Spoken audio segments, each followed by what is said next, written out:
am your English teacher, Vani, and I am so happy to welcome you to our learning journey with Nova Learn Books, an imprint of Mount Enlightenment International.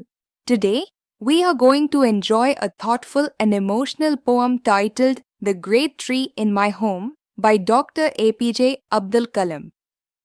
In this poem, the poet speaks to an old tree near his home as if it were a close friend. The tree has lived for more than 100 years and has cared for many generations. The poet observes the tree every day during his morning walks and even on peaceful full moon nights. He wonders about the thoughts of the tree and asks what burden it carries. The tree replies gently that shedding leaves is not a burden but a way to give life to new leaves, flowers, butterflies, and bees. Through this, the poem teaches us about selflessness, renewal, patience, and silent service to others. The poem highlights the importance of giving selflessly. ये poem selflessly देने का निस्वार्थ देने के महत्व को दर्शाती है, हाईलाइट करती है. एंड एक्सेप्टिंग आवर ड्यूटीज़, और अपनी ड्यूटीज़ को एक्सेप्ट करना. And life stages with grace, और लाइफ की में जो भी स्टेज हैं उनको ग्रेस से निभाना, उनको ग्रेस से स्वीकार करना. एंड ए पॉजिटिव एटीट्यूड, और एक पॉजिटिव एटीट्यूड हमेशा रहे, इन सब चीज़ों को ये पोएम दर्शाती है. It reminds us that when we help other and make a positive difference in the world. यह हमें बताती है कि जब हम किसी की सहायता करते हैं तो एक पॉजिटिव परिवर्तन लाते हैं संसार में. We stay young at heart and discover true happiness, और हम अपने हृदय से यंग बने रहते हैं और उसी से हमें सच्ची खुशी मिलती. Write a positive message you could say to someone who is tired, sad और अफ्रेड. एक पॉजिटिव मैसेज लिखिए ऐसा जो कि आप किसी ऐसे व्यक्ति को कहें जो थका हुआ है, दुखी है, घबराया हुआ है, तो उसको क्या कहेंगे आप? ऐसा कोई पॉजिटिव मैसेज लिखिए. Stick it near your desk और mirror to remind yourself how words can be gift to.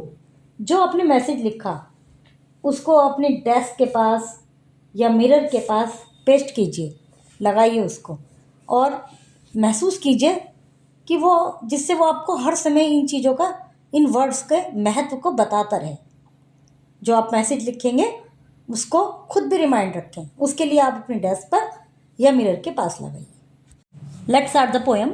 O the tree in my home, you are great among trees, so many generation were enriched through decades with your help, so kind, many now live under your sagely care. इसमें जो speaker हैं, मतलब जो poet हैं और speaker इसमें हैं APJ Abdul Kalam.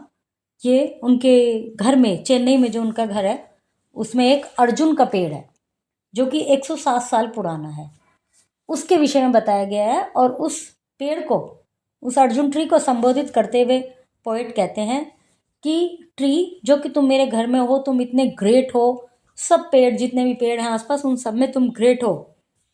बहुत पीढ़ियों से, मतलब पीढ़ी दर पीढ़ी तुम एनरिच्ड हो, समृद्ध हो, प्रोस्पेरस हो. थ्रो डिकेड्स, डिकेड्स होता है 10 वर्ष का समय, तो डिकेड्स मतलब जैसे कहते हैं ना, बुक का ही 107 साल का पेड़ है. जैसे कि हमने अभी इसकी बैक स्टोरी में रीड करके पता चला है कि ये 107 साल पुराना पेड़ है. तो इसमें वो कहते हैं कि 10 या बहुत सारे सालों से, बहुत सारे डिकेड्स हो चुके हैं, तुम्हारी हेल्प से बहुत कुछ लोगों को मिलता है पेड़ों से. तुम बहुत सो काइंड, दयालु हो.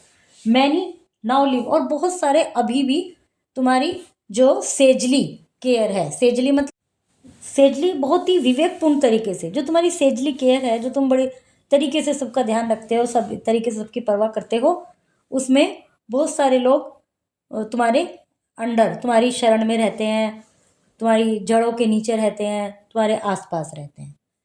ओ माई फ्रेंड कलाम, अब पेड़ रिप्लाई देता है. अभी तो ये बात उन्होंने पेड़ को बोली है, अब पेड़ कहता है, O my friend Kalam, I crossed age 100 like your father and mother. Every morning you walk and on. I also see you on full nights, full moon nights, walking with a thinking mood. वो कहता है कि मैं भी 100 से ज़्यादा as को पार कर चुका हूँ जैसे तुम्हारे फादर और मदर, मतलब जो कलाम के फादर हैं और मदर हैं, या उनसे भी कई पीढ़ियों से ये पेड़ यहाँ पर है।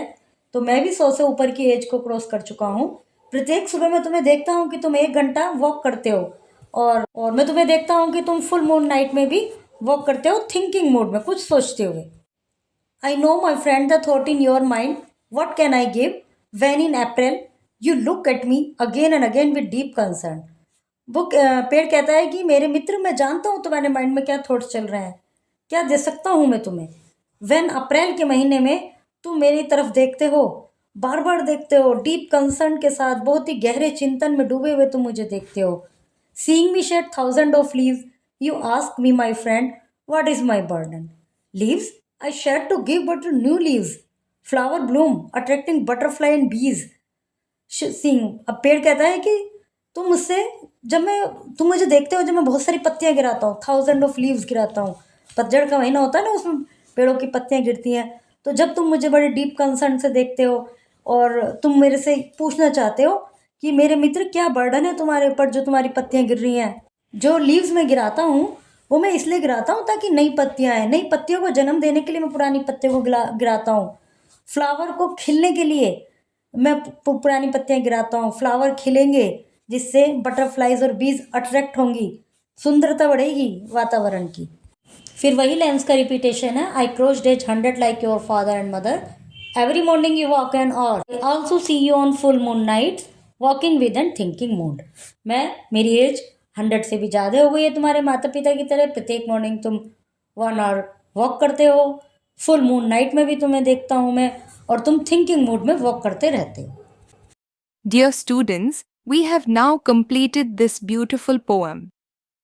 Always remember, true greatness lies in giving without expecting anything in return. See you soon with another inspiring lesson. Happy learning!